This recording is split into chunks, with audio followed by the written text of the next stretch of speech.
Dragon Ball Z fans, hear me now, believe me later. Dragon Ball Z Kai will be the definitive Kai. It'll be all time. You're going to love it better. Hi, I'm Chris. Hey, that's John. Sorry. Nice to meet you. Yeah, it's great to meet you. I hear we're going to be working together. Your voice sounds familiar. As does yours. Yeah, weird.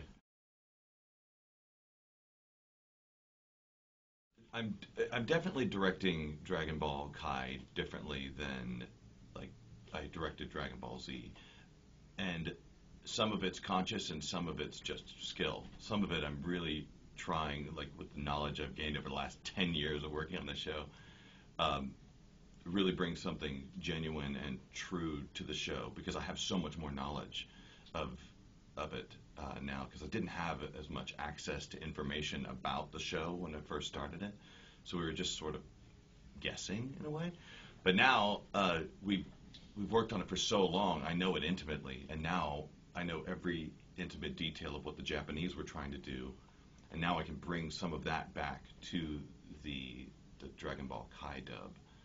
And plus, we're so much... Well, I would say in my experience as a person being directed by you, yes, I would say you're pickier and wiser and know more about the Japanese genre of anime, which I think influences how we approach this. Because we definitely want it to appeal to American audiences, but we also want to honor the Japanese flavor because it's a Japanese product, so, you know, and Japanese show. So I think all that's coming together. I think Chris's directing is I wouldn't say vastly improved because that makes it sound like he sucked before and he didn't. Well, I think the only I thing was really young. You when were I started really doing young, it, like, but also you had other people above you under time constraints that you don't have as much now. Like I still have the time constraints, but I don't have the people above It seems me. like you take more time with the cues, though. It really does. It seems like you're like, no, do that again. I'm like, But I'm ready to move on, and you're not, and that's great. I think it's all an illusion, because you think I'm taking longer, but the processes over the last 10 years of working on the show have made it so that we can record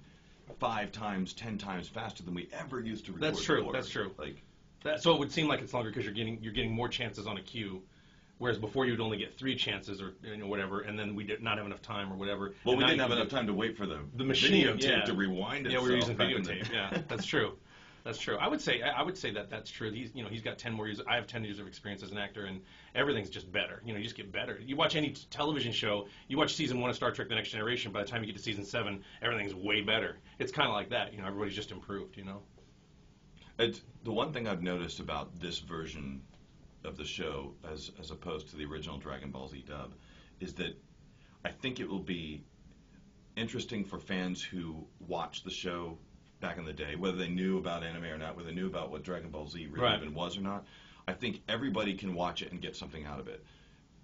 Like the 14-year-olds, 13, 10-year-olds who were watching it then, they're now in their 20s. Oh, yeah. And the show now has matured with those people who are watching it, those kids who are watching it, now adults. And the show has this really, truly adult flavor to it now. It's got a And by adult, you mean like mature themes. Of, not naughty, but like we're not having to dumb it down. Yeah, that's what I mean. Way. We're not having to dumb it down. Where the story is closer to the manga. It's much closer to the manga. The writing is significantly better in terms of adaptation. Well, go ahead. What you were saying. Well, no, there's nobody over our heads saying, all right, this needs to be as cool as it can be for a 5-year-old. We're just directing the show for what it truly is. An epic, kind of awesome show that it always was, but now we don't have to pretend to make it for anybody other than the people who would really enjoy it, which should be everybody. And I think people who are non-fans originally will enjoy it because honestly, there's some stuff in the original Dragon Ball Z that you can go because they're posturing for 2 weeks over who's stronger. A lot of that stuff's been cut out, so it's very story heavy with still cool fighting, but it's more connected with the story as if you're reading the manga, and that makes it more engaging and it makes you want to watch it more. So people who are not into anime, I think it'll bring them into it.